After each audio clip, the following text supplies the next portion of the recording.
നാട്ടിൻപുറത്ത് എന്നെക്കാളും മുമ്പ് ഒരു ഡോക്ടറെ ഉണ്ടായിരുന്നു. അത് ഒരു ഡോക്ടർ സലാഹുദ്ദീൻ ഡോക്ടറാണ്. എൻ്റെ ഒരു ബന്ധുവും ഒക്കെ ആയിട്ടുള്ളതാണ്. അദ്ദേഹം ക്യാൻസർ സ്പെഷ്യലിസ്റ്റായിട്ട് ഇപ്പോൾ റിട്ടയർ ചെയ്തിട്ടുണ്ട്. രണ്ടാമത്തെ ഡോക്ടറാവുന്ന ആൾ ഞാനാണ് ആ നാട്ടിൻപുറത്ത്. പിന്നെ എൻ്റെ ഒരു സുഹൃത്തുണ്ട് രാജേൻ എന്ന് പറയുന്നത്. അദ്ദേഹം ENT പ്രൊഫസറാണ് മെഡിക്കൽ കോളേജ്. പുള്ളി ചോദിച്ച്, നിനക്ക് തിരുവനന്തപുരത്ത് ഒരു മെഡിക്കൽ കോളേജ് ഉണ്ടെന്ന് എങ്ങനെ മനസ്സിലായി എന്നാണ്. അതിപ്പോഴെൻ്റെ പ്രവാസികൾ മനസ്സിലാക്കേണ്ട ഒരു ചെറിയൊരു സന്ദേശം ഒറ്റ വേടിയിൽ പറയുകയാണെങ്കിൽ, സമ്പത്ത് ആരോഗ്യം കൊണ്ടുവരില്ല എന്നാണ്, പക്ഷെ ആരോഗ്യം സമ്പത്ത് കൊണ്ടുവരും. ഒരു ചെറിയൊരു മെസ്സേജ് വേണമെങ്കിൽ പറയും. ഹൈപ്പർ സ്ട്രെസ്സിലാണ്, നോർമൽ സ്ട്രെസ്സും അല്ല, ഹൈപ്പർ സ്ട്രെസ്സിലാണ്. പല ആളുകളും ഉറങ്ങുന്നത് 12 മണിക്കും എഴുന്നേക്കുന്നത് 4 മണിക്കാണ്. 4 മണിക്കൂർ മാത്രമേ ഉറക്കം കിട്ടുന്നുള്ളൂ. നമ്മുടെ ബോഡിയിൽ ഒരു ഫൈറ്റ് ആൻഡ് ഫ്രൈറ്റ് ഹോർമോൺ ഉണ്ട്. അഡ്രിനാലിൻ എന്ന് പറയുന്നൊരു ഹോർമോണാണത്. ഈ അഡ്രിനാലിൻ്റെ കൂടെ മറ്റ് ചില ഹോർമോണുകളും നമുക്ക് സ്ട്രെസ് വരുമ്പോൾ നമ്മൾ ഉൽപ്പാദിപ്പിക്കപ്പെടും. ഈ ഹോർമോണുകൾ നിരന്തരം നമ്മളെ ബോഡിയിൽ വന്നു കഴിഞ്ഞാൽ അത് ഒരുപാട് അപകടമുണ്ടാകും. ഞാൻ എൻ്റെ അനുഭവത്തിൽ ഒരുപാട് റിലാക്സ്ഡ് ആയിട്ട് കാണുന്ന ആളുകൾ ഏറ്റവും കൂടുതൽ സോഷ്യൽ വർക്ക് ചെയ്യുന്നവരിലാണ്. സാമൂഹ്യ കാര്യങ്ങളിൽ ഇൻവോൾവ് ചെയ്യുന്ന പ്രവർത്തകരും മറ്റു കാര്യങ്ങൾ സോഷ്യൽ വർക്കൊക്കെ ചെയ്യുന്നവർ വളരെ സ്ട്രെസ്, എൻ്റെ അനുഭവത്തിൽ നിന്നാണ് സ്ട്രെസ് വളരെ കുറച്ച് കാണാറുണ്ട്. ജോലിയിൽ മാത്രം കോൺസെൻട്രേറ്റ് ചെയ്യുന്നവർക്ക് സ്ട്രെസ് കൂടുതലും, മറ്റുള്ള കാര്യങ്ങളിൽ കൂടുതൽ ഇൻവോൾവ് ചെയ്യുന്നവർക്ക് സ്ട്രെസ് കുറവായിട്ട് കണ്ടുവരുന്നു. അതൊരു പക്ഷേ പഠിക്കേണ്ട ഒരു വിഷയം തന്നെയായിരിക്കും. ജീവിതശൈലി മാറ്റാൻ വേണ്ടിയിട്ട് നിങ്ങൾ ജിമ്മിൽ പോയി മെമ്പർഷിപ്പ് എടുക്കേണ്ട ആവശ്യമില്ല, സ്വിമ്മിംഗ് പൂളിൽ പോയി മെമ്പർഷിപ്പ് എടുക്കേണ്ട ആവശ്യമില്ല. ജീവിതശൈലി മാറ്റുക എന്ന് വെച്ച് കഴിഞ്ഞാൽ കുഞ്ഞു കാര്യങ്ങൾ മാത്രം ശ്രദ്ധിച്ചാൽ മതി. എൻ്റെ മൊബൈൽ പിന്നെ വർക്ക് ചെയ്യില്ല, അല്ലെങ്കിൽ അത് സൈലൻറ്റ് മോഡിലായിരിക്കും. I'm not going to see the reels. അത് ഞാൻ തൻവീറിനെതിരായിരിക്കും ഞാൻ പറയുന്നത്. എല്ലാ റീൽസ് കാണാമെന്ന് ആഗ്രഹിക്കുന്നവരാണ്. പക്ഷേ ഇതൊരു ലോലിപ്പോപ്പാണ്, ഇത് മുഴുവൻ ഷുഗറാണ്. ഇത് നമ്മൾ നനച്ച് കഴിഞ്ഞാൽ നമ്മളെ കയ്യിൽ തൊട്ട് കഴിഞ്ഞാൽ ഒട്ടും ഇറ്റ് വിൽ സ്റ്റിക്ക്. ഈ ഷുഗർ സ്റ്റിക്ക് ചെയ്യും എന്നുള്ളതാണ് നമ്മുടെ ഷുഗറിൻ്റെ ഏറ്റവും വലിയ അപകടം. അല്ലാതെ ഇപ്പോൾ ഒരാൾ കൊളസ്ട്രോൾ ഉള്ളതുകൊണ്ട് അയാൾക്ക് ഒരു കുഴപ്പമൊന്നുമില്ല, അത് നടന്നു പോയിക്കൊണ്ടിരിക്കും. ഷുഗറുള്ള ഒരാൾ നോർമലായിട്ട് അവരെ ലൈഫ് സ്റ്റൈൽ പൊയ്ക്കൊണ്ടിരിക്കും. പക്ഷേ ഈ ഒരു കോംപ്ലിക്കേഷൻ വരാതിരിക്കാൻ വേണ്ടിയിട്ടാണ് നമ്മൾ മറ്റ് പ്രിക്കോഷൻസ് നമ്മൾ എടുക്കേണ്ടി വരും. ക്ലിനിക്കിൻ്റെ അപ്രോച്ച് എന്ന് പറയുന്നത് പേഷ്യൻ്റ് സെൻട്രിക് അപ്രോച്ച് എന്ന് പറയും. ഒരു പേഷ്യൻ്റ് സെൻട്രിക്, ഒരു പേഷ്യൻ്റ് അറ്റ് ദ സെൻറ്റർ. അതായത് ഇപ്പോൾ നമ്മുടെ അടുത്ത് ഒരാൾ വരുന്നത് ഒരു രോഗമായിട്ടല്ല വരുന്നത്, ഒരാളൊരു പ്രോബ്ലം ആയിട്ടാണ്. അതാണ് നമ്മൾ മനസ്സിലാക്കുന്നത്. ബാഡ് ന്യൂസ് ഇതൊക്കെ നിങ്ങളുടെ ഒരു പ്രൊഫഷൻ്റെ ഒരു ഭാഗമാണ്. ചിലപ്പോൾ കുറച്ച് കാലമൊക്കെ അടുത്തിലൊക്കെ വരുന്നവരാണെങ്കിൽ അവരെ പേഴ്സണലിയൊക്കെ നമുക്ക് അറിയണ്ടാവും, അവരുടെ സാഹചര്യമൊക്കെ അറിയണ്ടാവും. അപ്പം ഒരു ഡോക്ടേഴ്സിൻ്റെ ഒരു സ്ട്രെസ് എങ്ങനെയാണ്? ഇപ്പോൾ ഈ പറഞ്ഞ പോലെ മറ്റുള്ളവരുടെ സ്ട്രെസ്സിനെ കുറിച്ചൊക്കെ നമ്മൾ പറയുമ്പോൾ ഇത്തരം കാര്യങ്ങളൊക്കെ എഫക്റ്റ് ആവുമോ? എങ്ങനെയാണ് അതിനെ പേഴ്സണലി എടുക്കാണ്ട് പ്രൊഫഷണലി തന്നെ അത് അപ്രോച്ച് ചെയ്യുന്നത് എങ്ങനെയാണ്? അത് വളരെ ഈസി ആയിട്ട് നമുക്ക് നോർമലായിട്ട് നിങ്ങൾക്ക് ക്യാൻസർ ആണെന്നൊന്നും പറയാൻ പറ്റില്ല. You have to have a approach. ആ ബ്രേക്കിംഗ് ബാഡ് ന്യൂസിന് തന്നെ ഒരു പ്രോട്ടോക്കോൾ ഉണ്ട്. ഒരു എങ്ങനെയാണ് അപ്രോച്ച് ചെയ്യേണ്ടത്, എത്ര ലെവലിൽ നമുക്കൊരു കംഫർട്ടബിൾ ലെവലിലാണ് അത് ചെയ്യേണ്ടത്, പേഷ്യൻ്റെ കൂടെ ആരൊക്കെ ഉണ്ടായിരിക്കണം. ഡോക്ടേഴ്സ് സ്ഥിരം പറയുന്ന ചില ക്ലീഷേ ഡയലോഗ്സ് എന്നൊക്കെ പറഞ്ഞ ചില സാധനങ്ങളുണ്ടല്ലോ, എന്താണ് മെഡിക്കൽ മിറാക്കിൾ. ശരിക്കും അങ്ങനെ ഒരു ടേം ഉണ്ടോ? അത് ഏതെങ്കിലും ഒരു തിരക്കഥാകൃത്തിൻ്റെ ഭാവനയിൽ വന്നതാണോ? എന്താണ് ശരിക്കും മെഡിക്കൽ മിറാക്കിൾ? വളരെ എളുപ്പമാണ്. കരയുന്ന കുഞ്ഞിനൊരു വീഡിയോ ഒരെണ്ണം ഫോണിൽ ഓൺ ചെയ്ത് കൊടുത്തു കഴിഞ്ഞാൽ child will be happy and sit for 1 hour. But you are really spoiling the child. ആ സമയത്ത് അതിന് വേറെ എന്തായിരിക്കും കുഞ്ഞിന് ആവശ്യമുണ്ട്? കുഞ്ഞിന് ആവശ്യം നമ്മളൊരു കടിലായിരിക്കും. ഒരു ഉമ്മ എടുത്തിട്ട് അല്ലെങ്കിൽ ഒരു മദർ എടുത്തിട്ട് കടിൽ ചെയ്യുന്നതായിരിക്കും കുഞ്ഞിന് ആവശ്യം. അതിനെ നിങ്ങൾക്ക് you cannot replace with a gadget or telephone or mobile or something. Somebody is coming to us, we will make sure that their issue has been sorted out in an affordable way.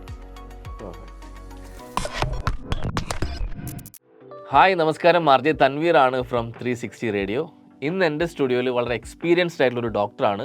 Experience നോക്കുകയാണെന്നുണ്ടെങ്കിൽ എൻ്റെ പ്രായത്തിൻ്റെ അത്രയും practice ചെയ്ത experience ഉള്ളൊരു ഡോക്ടറാണ്. പ്രവാസികൾക്ക് ചിലപ്പോൾ പരിചയപ്പെടുത്തേണ്ട ആവശ്യമുണ്ടാവില്ല, പ്രത്യേകിച്ച് Ajman ഭാഗത്തൊക്കെ ഉള്ള ആളുകൾക്ക് വളരെ സുപരിചിതമായിട്ടുള്ള ഡോക്ടറാണ്. ഡോക്ടർ അബ്ദുൽ ഗഫൂറാണ് ഇന്ന് നമ്മളോടൊപ്പം ജോയിൻ ചെയ്യുന്നത്. അദ്ദേഹം ജബൽസിന മെഡിക്കൽ സെൻറ്ററിൻ്റെ ചെയർമാൻ കൂടിയാണ്. നമസ്കാരം ഡോക്ടർ. നമസ്കാരം. ഒരുപാട് സന്തോഷം നേരിട്ട് ഇങ്ങനെ കാണാൻ പറ്റിയതിൽ. ഡോക്ടറെ കുറിച്ച് പലരും പറയുന്നത് ഞാൻ കേട്ടിട്ടുണ്ട്. ഒരുപാട് പറഞ്ഞാൽ ഇത്ര എക്സ്പീരിയൻസ് ഉള്ള ഒരാളെന്ന നിലയ്ക്ക് പല ആളുകളെയും ചികിത്സിച്ചിട്ടുള്ള ഒരു അനുഭവ സമ്പത്ത് എന്ന് പറയുന്നത് വലുത് തന്നെയാണ്. അപ്പോൾ ഈ ഒരു സെഷനിലും പ്രവാസികൾക്ക് ഏറ്റവും കൂടുതൽ ഹെൽപ്ഫുൾ ആയിട്ടുള്ള അവരുടെ ആരോഗ്യ പ്രശ്നങ്ങളെക്കുറിച്ചൊക്കെ ഒന്ന് ഡിസ്കസ് ചെയ്യാമെന്നാണ് നമ്മൾ ഉദ്ദേശിക്കുന്നത്. തീർച്ചയായിട്ടും. ഡോക്ടറിൻ്റെ ഒരു ജേണി വെച്ച് തന്നെ ഒന്ന് സ്റ്റാർട്ട് ചെയ്യാം. ഡോക്ടർ പഠിക്കുന്നതൊക്കെ എവിടുന്നാണ്, ഇങ്ങനെയാണ് ഈ ഒരു മെഡിക്കൽ ഫീൽഡിലേക്ക് വരാനുള്ളൊരു മോട്ടിവേഷനൊക്കെ കിട്ടുന്നത് എവിടുന്നാണ്? അത് ഫാമിലി ഡോക്ടേഴ്സാണോ? അതൊരു വളരെ രസകരമായ ചോദ്യമാണ്. ഞാൻ കൊല്ലം ജില്ലയിൽ അഞ്ചലിനടുത്ത് ചുണ്ട എന്ന് പറയുന്ന ഒരു ഗ്രാമത്തിലാണ് ജനിച്ചതും വളർന്നതും ഒക്കെ. എൻ്റെ വാപ്പ ഒരു അറബിക് അധ്യാപകനായിരുന്നു, സ്കൂളിലെ അധ്യാപകനായിരുന്നു. അവരുടെ പേരൻസിൻ്റെ ബ്രദേഴ്സും അധ്യാപകരാണ്. പൊതുവെ മെഡിക്കൽ പാരമ്പര്യമുള്ളവരാരും എൻ്റെ കുടുംബത്തിലൊന്നുമില്ല. പിന്നെ ഞാൻ എങ്ങനെ മെഡിക്കൽ ഒരു അട്രാക്ഷൻ വന്നു എന്ന് ചോദിച്ചു കഴിഞ്ഞാൽ, ചെറുപ്പകാലത്ത് ഞാൻ ഒരുപാട് നമ്മുടെ വീട് ചുറ്റും പറമ്പും കാര്യങ്ങളൊക്കെ ആയതുകൊണ്ട് ഒരുപാട് ഓടി ചാടിയൊക്കെ നടക്കും. അന്ന് ചെരുപ്പൊന്നും നമ്മൾ ഉപയോഗിക്കാറില്ല പൊതുവെ. അപ്പോൾ എൻ്റെ കാലിൽ എപ്പോഴും ഒരു മുറിവുണ്ടാവും. ഒന്നുകിലും ഒരു നഖം ഇളകിപ്പോവും, അല്ലെങ്കിൽ വേറൊരു നഖം ഇളകിപ്പോവും. അങ്ങനെ അന്ന് തൊട്ടടുത്തൊരു പ്രൈമറി ഹെൽത്ത് സെൻ്റർ തുടങ്ങിയിരുന്നു. അപ്പം ആ ഡോക്ടർ എല്ലാ ദിവസവും ആ ഡോക്ടറെ അടുത്ത് ഞാൻ പോകും. ഗംഗാധരൻ ഡോക്ടർ എന്ന് പറയും. അദ്ദേഹം വളരെ സിമ്പിൾ എന്ന് പറഞ്ഞ ഒരു ഡോക്ടർ. നമ്മളൊരു ഐഡിയലി ഒരു ഡോക്ടറെ കാണുകയാണെങ്കിൽ എപ്പോഴും എൻ്റെ മനസ്സിൽ ഓടി വരുന്നത് ഗംഗാധരൻ ഡോക്ടറുടെ ആയിരിക്കും. വളരെ കമ്മിറ്റഡ് ആയിട്ടുള്ളൊരു ഡോക്ടറാണ്. ഗവൺമെൻറ് ആശുപത്രിയിലാണ്. അപ്പോൾ സ്ഥിരമായിട്ട് ഞാൻ അവിടെ പോകും. പിന്നെ ഇഞ്ചക്ഷൻ എടുക്കും, പിന്നെ മരുന്ന് പുരട്ടും. പിന്നെ അവിടുത്തെ ഒരു കമ്പൗണ്ടറുമായിട്ട് നല്ല ബന്ധമുണ്ടായിരുന്നു.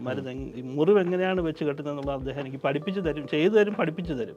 ഇന്നും ആ ടെക്നിക്ക് ഇന്നും എൻ്റെ പ്രാക്ടീസിൽ ഞാൻ ഒരുപക്ഷെ അതായിരിക്കും എൻ്റെ മനസ്സിൽ അതിനോടുള്ള ഒരു താല്പര്യം ജനിപ്പിച്ചിട്ടുണ്ടാവുക. പിന്നെ പഠിച്ചു. ഇപ്പോൾ കുറച്ച് കഴിഞ്ഞ് നമ്മുടെ നാട്ടിൽ ഒരുപക്ഷെ എൻ്റെ നാട്ടിൻപുറത്ത് എന്നെക്കാളും മുമ്പ് ഒരു ഡോക്ടറെ ഉണ്ടായിരുന്നു. അത് ഒരു ഡോക്ടർ സലാഹുദ്ദീൻ ഡോക്ടറാണ്. എൻ്റെ ഒരു ബന്ധുവും ഒക്കെ ആയിട്ടുള്ളതാണ്. അദ്ദേഹം ക്യാൻസർ സ്പെഷ്യലിസ്റ്റായിട്ട് ഇപ്പോൾ റിട്ടയർ ചെയ്തിട്ടുണ്ട്. രണ്ടാമത്തെ ഡോക്ടർ ആവുന്ന ആൾ ഞാനാണ് ആ നാട്ടിൻപുറത്ത് നിന്ന്. ഇപ്പം നൂറുകണക്കിന് ആളുകൾ ഉണ്ടാവും പക്ഷേ അന്ന് അങ്ങനെയാണ് ആ ഒരു ജേർണി ആരംഭിക്കുന്നത്. രസകരമായ സംഭവം എന്ന് വെച്ച് കഴിഞ്ഞാൽ, ഞാൻ ഫൈനൽ ഇയർ മെഡിക്കൽ കോളേജിൽ പഠിക്കുന്ന സമയത്ത് എൻ്റെ കൂട്ടുകാരെല്ലാം കൂടെ വീട്ടിൽ വന്നിരുന്നു. വീട്ടിൽ വന്നിട്ട് പിന്നെ എൻ്റെ ഒരു സുഹൃത്തുണ്ട് രാജേൻ എന്ന് പറയുന്നത്. അദ്ദേഹം ENT പ്രൊഫസറാണ് മെഡിക്കൽ കോളേജ്. പുള്ളി ചോദിച്ചു, എടാ നിനക്ക് തിരുവനന്തപുരത്ത് ഒരു മെഡിക്കൽ കോളേജ് ഉണ്ടെന്ന് എങ്ങനെ മനസ്സിലായി എന്നാണ്. അതിപ്പോഴെൻ്റെ എൻ്റെ മനസ്സിൽ സ്ട്രൈക്ക് ചെയ്യുന്നുണ്ട്. അതാണ് ചെറിയ ജേണി. അങ്ങനെയാണ് എൻ്റെ ഒരു മെഡിക്കൽ യാത്ര തുടങ്ങുന്നത്. പക്ഷേ ഈ ഡോക്ടേഴ്സൊക്കെ തന്നെ നമ്മുടെ ഒരുപാട് സ്വാധീനിച്ചിട്ടുണ്ട് മനസ്സിലേക്ക്. ഡോക്ടർ, ഇപ്പം ഒരു 35 വർഷത്തെ ഒരു എക്സ്പീരിയൻസ് ഉണ്ട്. ഇപ്പോൾ തിരിഞ്ഞു നോക്കുമ്പോൾ അങ്ങനെ ചിന്തിക്കാറുണ്ട്, നമ്മൾ എത്ര ലൈഫാണ് ടച്ച് ചെയ്തിരിക്കുന്നത്, എത്ര ലൈഫിലാണ് മാറ്റങ്ങൾ ഉണ്ടാക്കിയിരിക്കുന്നത്? എന്താണ് ഒരു ഗ്രാറ്റിറ്റ്യൂഡാണ്, എന്ത് ഫീലാണ് ഉള്ളത്?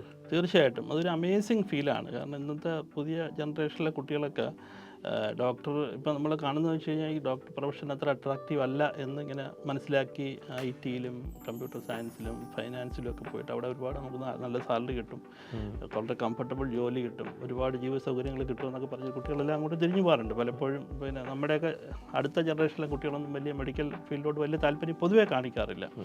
എന്ന് വരികിലും അവരോടൊക്കെ നമ്മൾ പറയുന്നത് ഈ ഒരു സാറ്റിസ്ഫാക്ഷൻ, എനിക്കറിയില്ല മറ്റു ജോലികൾക്ക് എത്രത്തോളം സാറ്റിസ്ഫാക്ഷൻ ഉണ്ടാവും എന്നുള്ളത്, നമുക്ക് വളരെ ഒരുതരം ഈ ആളുകളെ കാണുമ്പം, ആളുകളുടെ പ്രശ്നങ്ങൾ സോർട്ട് ചെയ്യുമ്പം, ആളുകളുമായിട്ട് നമ്മൾ ഇരിക്കുമ്പം നമ്മുടെ മെൻ്റൽ ഹെൽത്ത് നമ്മൾ ഇമ്പ്രൂവ് ചെയ്യും. Feels lot of gratitude. വളരെ ഒരു സന്തോഷം തോന്നുന്നതാണ്. ഒരുപാട് ചേഞ്ചസ് നമുക്ക് വരുത്താൻ കഴിഞ്ഞിട്ടുണ്ട്, ഒരുപാട് ആളുകൾ ഹെൽപ്പ് ചെയ്യാൻ കഴിഞ്ഞിട്ടുണ്ടെന്നുള്ളത് വലിയൊരു അഭിമാനവും സന്തോഷവും തോന്നുന്ന സന്ദർഭമാണ്. Never regretted taking this profession. ഈ പ്രവാസികളുടെ ലൈഫ് സ്റ്റൈലുമായി ബന്ധപ്പെട്ട് എപ്പോഴും ഇപ്പം നാട്ടിലിപ്പം വലിയ വ്യത്യാസമൊന്നും ഇല്ലാത്ത രീതിയിലായി, ബട്ട് പണ്ട് മുതലേ പറഞ്ഞിരുന്നത് ഇവരുടെ ലൈഫ് സ്റ്റൈൽ തന്നെ ഒരു വേറെയാണ്. ഉറക്കമാണെങ്കിലും കഴിക്കുന്ന ഭക്ഷണമാണെങ്കിലും അതിൻ്റെ ടൈമിംഗ് ആണെങ്കിലൊക്കെ. പ്രവാസികളുടെ ഒരു ആരോഗ്യത്തെക്കുറിച്ചൊരു ജനറൽ ആയിട്ടുള്ളൊരു ഡോക്ടർ മനസ്സിലാക്കിയിട്ടുള്ള കാര്യം എന്താണ് അതിനകത്ത് അവർ ചെയ്യുന്ന മിസ്റ്റേക്കുകളൊക്കെ? പ്രവാസികൾ മനസ്സിലാക്കേണ്ട ഒരു ചെറിയൊരു സന്ദേശം ഒറ്റ വേടിൽ പറയുകയാണെങ്കിൽ, സമ്പത്ത് ആരോഗ്യം കൊണ്ടുവരില്ല എന്നാണ്, പക്ഷെ ആരോഗ്യം സമ്പത്ത് കൊണ്ടുവരും. ഒരു ചെറിയൊരു മെസ്സേജ് വേണമെങ്കിൽ പറയും. കാരണം നമ്മളിവിടെ പ്രവാസികൾ ഓടുന്നത് മുഴുവൻ നിലനിൽക്കാനും അല്ലെങ്കിൽ സമ്പത്തിനും അല്ലെങ്കിൽ കുറച്ച് ബിസിനസ്സിനും. ഈ വർക്ക് ലൈഫ് ബാലൻസ് എന്ന് പറയുന്നത് വളരെ കുറവാണ്, പ്രത്യേകിച്ചും പ്രവാസി ലോകത്തിൽ. ഞാൻ ഇതിൻ്റെ ഇടയ്ക്ക് ഒരു ഷോർട്ട് പീരീഡ് ഇംഗ്ലണ്ടിൽ കുറച്ചാൾ എനിക്ക് വർക്ക് ചെയ്യേണ്ടി വന്നു. അവിടെ നിന്ന് കിട്ടിയ അനുഭവം എന്ന് വെച്ച് കഴിഞ്ഞാൽ അവിടെ വർക്ക് ലൈഫ് ബാലൻസ് ഭയങ്കര ഇമ്പോർട്ടൻ്റ് ആണ്. അവർക്ക് വീക്കെൻഡാണ്, ഹോളിഡേ ആണ്. ഈവനിങ് പണി കഴിഞ്ഞാൽ പിന്നെ ഫ്രീ ആണ്, അവരുടെ ഫാമിലി ലൈഫാണ്. ഇവിടെ നമ്മൾ കാണുന്നത് നേരെ തിരിച്ചാണ്. ഇവിടെ വർക്ക് ചെയ്യുന്നവർ വർക്ക് ചെയ്തിട്ട് വീട്ടിൽ വന്നിട്ട് പിന്നെ ലാപ്ടോപ്പ് കൊണ്ടുവന്ന് പിന്നെ രാത്രി വർക്ക് ചെയ്യുന്നു. ഭാര്യയും ഭർത്താവും തമ്മിൽ കമ്മ്യൂണിക്കേറ്റ് ചെയ്യാനുള്ള സമയമില്ല, കുട്ടികളെ ശ്രദ്ധിക്കാൻ സമയമില്ല. കുട്ടികൾ എങ്ങനെയാണ് നമ്മൾ സാറ്റിസ്ഫൈ ചെയ്ത കുട്ടികൾക്ക് ചെറിയൊരു ഗാഡ്ജറ്റ്സ് വെച്ച് കൊടുക്കും, അല്ലെങ്കിൽ ഒരു വീഡിയോ ഇട്ട് കൊടുക്കും, അല്ലെങ്കിൽ ഒരു ചെറിയൊരു കാർട്ടൂൺ ഇട്ട് കൊടുക്കും. അപ്പോൾ കുട്ടികൾ ഈ കാർട്ടൂൺ അഡിക്റ്റായി പോകും. അപ്പോൾ അവരുടെ ഡെവലപ്മെൻറ്റ് വരുന്നില്ല. കുട്ടികൾക്ക് വളർന്നു വരുമ്പോൾ കുട്ടികൾക്ക് വേണ്ടതെന്ന് പറഞ്ഞാൽ പേരൻസിൻ്റെ ടൈമാണ്. Not their toys, not their money, not their any other things. ഒരു കാര്യം നിങ്ങൾക്ക് കുട്ടികൾക്ക് കൊടുക്കാൻ പറ്റുകയാണെങ്കിൽ അത് മാക്സിമം ടൈം കൊടുക്കാൻ പറ്റുക. പ്രവാസികൾ ലേൺ ചെയ്യേണ്ടതെന്ന് വെച്ച് കഴിഞ്ഞാൽ നമ്മൾ വർക്ക് ലൈഫ് ബാലൻസ് ചെയ്യുക. നമ്മൾ പണിയെടുക്കുക, അതേപോലെ തന്നെ നമ്മൾ ഫാമിലിക്കുള്ള ടൈം സ്പെൻഡ് ചെയ്യുക, പേഴ്സണൽ ടൈം സ്പെൻഡ് ചെയ്യുക, ഫ്രീക്വൻസി ട്രാവൽ ചെയ്യാൻ പറ്റുകയാണെങ്കിൽ ട്രാവൽ ചെയ്യുക, ഫാമിലി ഒന്നിച്ച് സമയം ചിലവാക്കാൻ പറ്റുകയാണെങ്കിൽ സമയം ചിലവാക്കുക, ഒന്നിച്ച് ഭക്ഷണം കഴിക്കാൻ പറ്റുകയാണെങ്കിൽ കഴിക്കുക, ഒന്നിച്ച് ട്രാവൽ ചെയ്യാൻ പറ്റുകയാണെങ്കിൽ ടൈം ചെയ്യുക. ഈ ഒരു സംഗതികൾ നമ്മൾ പിന്നെ പ്രത്യേകം ശ്രദ്ധിക്കണം. ഇവിടെ അങ്ങനെ ഒരു സംഗതി കാണുന്നില്ല. നമ്മൾ പല സംഗതികളിലും എല്ലാവരും സ്ട്രെസ്സിലാണ്, ഹൈപ്പർ സ്ട്രെസ്സിലാണ്. നോർമൽ സ്ട്രെസ്സും അല്ല, ഹൈപ്പർ സ്ട്രെസ്സിലാണ്. പല ആളുകളും ഉറങ്ങുന്നത് 12 മണിക്കും എഴുന്നേൽക്കുന്നത് 4 മണിക്കാണ്. 4 മണിക്കൂർ മാത്രമേ ഉറക്കം കിട്ടുന്നുള്ളൂ. ഐഡിയലി നമുക്കൊരു 7 hours എങ്കിലും ശരിക്കുള്ള ഉറക്കം കിട്ടണം. എങ്കിൽ മാത്രമേ നമ്മൾ ഹെൽത്ത് മെയിൻറ്റെയിൻ ചെയ്ത് കൊണ്ടുപോകാൻ പറ്റുള്ളൂ. ഒരുപക്ഷെ അതൊക്കെ തന്നെയായിരിക്കും ഇവിടെ ഒരു ഇയർലി ഹാർട്ട് അറ്റാക്കും പിന്നെ അതുപോലുള്ള പല അസുഖങ്ങളും ഉണ്ടാകാനുള്ളൊരു വൺ ഓഫ് ദ റീസൺസ് അതായിരിക്കും. നമ്മളിപ്പോൾ ഈ സ്ട്രെസ്സിനെ കുറിച്ച് പറഞ്ഞു, അത് തന്നെയാണ് പ്രവാസികളുടെ ലൈഫായിട്ട് ബന്ധപ്പെട്ട് ഏറ്റവും കൂടുതൽ പറയാറുള്ളത്. എല്ലാ മേഖലയിലുള്ള ആളുകൾക്കും സ്ട്രെസ് ഉണ്ട്. അത് ജോലി സംബന്ധം മാത്രം ആവണമെന്നില്ല, പേഴ്സണൽ കാര്യങ്ങളൊക്കെ കണക്ട് ചെയ്തിരിക്കും. സ്ട്രെസ്സിൻ്റെ ഒരു എഫക്റ്റ് ഇപ്പോഴും ആളുകൾ അതിനെക്കുറിച്ച് നമ്മൾ കൂടുതൽ സംസാരിക്കുന്നുണ്ടെങ്കിലും അവയർനെസ് അത്ര ക്ലിയർ അല്ലാന്ന് തോന്നുന്നു. എങ്ങനെയാണ് ഡോക്ടർ ഇത് നമ്മുടെ ബോഡിയെ ബാധിക്കുന്നത്, നമ്മുടെ ഹെൽത്തിനെ ബാധിക്കുന്നത്? നമ്മുടെ ബോഡിയിൽ ഒരു ഫൈറ്റ് ആൻഡ് ഫ്രൈറ്റ് ഹോർമോൺ ഉണ്ട്. അഡ്രിനാലിൻ എന്ന് പറയുന്ന ഒരു ഹോർമോൺ ആണത്. ഈ അഡ്രിനാലിൻ്റെ കൂടെ മറ്റ് ചില ഹോർമോണുകളും നമുക്ക് സ്ട്രെസ് വരുമ്പോൾ നമ്മൾ ഉൽപ്പാദിപ്പിക്കപ്പെടും. ഈ ഹോർമോണുകൾ നിരന്തരം നമ്മളെ ബോഡിയിൽ വന്നു കഴിഞ്ഞാൽ അത് ഒരുപാട് അപകടം ഉണ്ടാക്കും. അനാവശ്യമായ പിന്നെ സമ്മർദ്ദങ്ങൾ ഉണ്ടാക്കും. പിന്നെ ഹാർട്ടിൻ്റെ പമ്പിങ് കൂടും, അതുപോലെ തന്നെ രക്തക്കുഴലിൻ്റെ കട്ടികൾ കൂടും. അതുകൊണ്ട് ഒരുപാട് ഹാർട്ട് അറ്റാക്കും സ്ട്രെസ് മറ്റ് സംഗതികളൊക്കെ ഉണ്ടാകാൻ സാധ്യതയുണ്ട്. അപ്പോൾ റിലാക്സ് ചെയ്യേണ്ടത് വളരെ അത്യാവശ്യമാണ്. റിലാക്സ് ചെയ്യാൻ ഒരുപാട് മാർഗ്ഗങ്ങളുണ്ടാവും. ഇപ്പോൾ ഞാൻ എൻ്റെ അനുഭവത്തിൽ ഒരുപാട് റിലാക്സ്ഡ് ആയിട്ട് കാണുന്ന ആളുകൾ ഏറ്റവും കൂടുതൽ സോഷ്യൽ വർക്ക് ചെയ്യുന്നവരിലാണ്. സാമൂഹ്യ കാര്യങ്ങളിൽ ഇൻവോൾവ് ചെയ്യുന്ന പ്രവർത്തകരും മറ്റു കാര്യങ്ങളും സോഷ്യൽ വർക്കൊക്കെ ചെയ്യുന്നത് വളരെ സ്ട്രെസ്, എൻ്റെ അനുഭവത്തിൽ നിന്നാണ് സ്ട്രെസ് വളരെ കുറച്ച് കാണാറുണ്ട്. ജോലിയിൽ മാത്രം കോൺസെൻട്രേറ്റ് ചെയ്യുന്നവർക്ക് സ്ട്രെസ് കൂടുതലും, മറ്റുള്ള കാര്യങ്ങളിൽ കൂടുതൽ ഇൻവോൾവ് ചെയ്യുന്നവർക്ക് സ്ട്രെസ് കുറവായിട്ട് കണ്ടുവരുന്നത്. അതൊരു പക്ഷേ പഠിക്കേണ്ട ഒരു വിഷയം തന്നെ ആയിരിക്കും.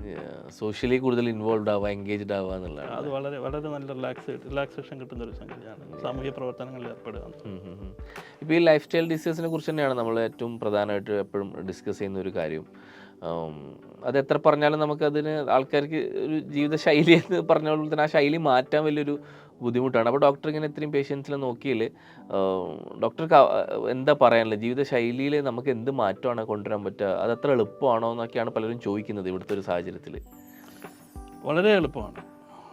ജീവിതശൈലി മാറ്റാൻ വേണ്ടിയിട്ട് നിങ്ങൾ ജിമ്മിൽ പോയി മെമ്പർഷിപ്പ് എടുക്കേണ്ട ആവശ്യമില്ല, സ്വിമ്മിംഗ് പൂളിൽ പോയി മെമ്പർഷിപ്പ് എടുക്കേണ്ട ആവശ്യമില്ല. ജീവിതശൈലി മാറ്റുക എന്ന് വെച്ച് കഴിഞ്ഞാൽ കുഞ്ഞു കാര്യങ്ങൾ മാത്രം ശ്രദ്ധിച്ചാൽ മതി.